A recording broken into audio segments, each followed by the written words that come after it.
money.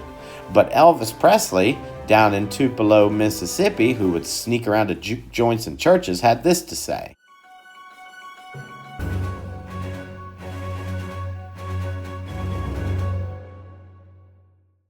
And that comes from a 1956 Charlotte Observer interview.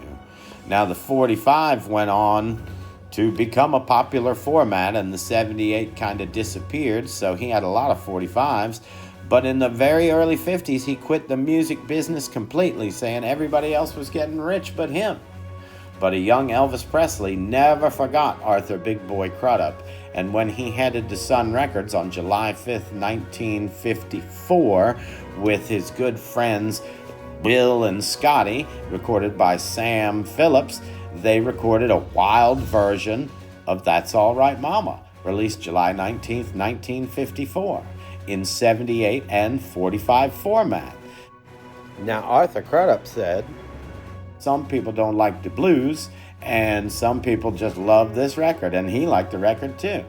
Now, Elvis Presley's version of So Glad You're Mine was a B-side to a #1 record. Elvis and Steve Sholes were on their way to a very successful relationship.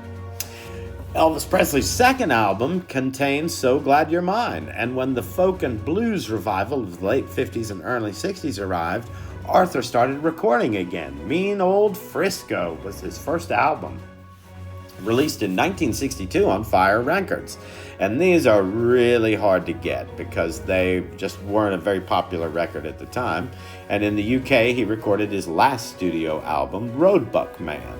But he kept playing and he kept playing, and he really started to get upset about not getting any royalties. Well, RCA put out a greatest hits called Father of Rock and Roll, released in 1971, and it was a pretty decent seller, but it contained most of his hits.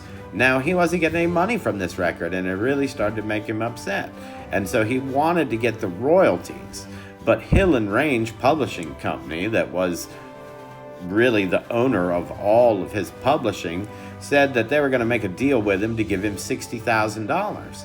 But at the last minute, they pulled out and said, you know what, we could probably lose less money if we took him to court, and he ended up with between $2,500 and $10,000.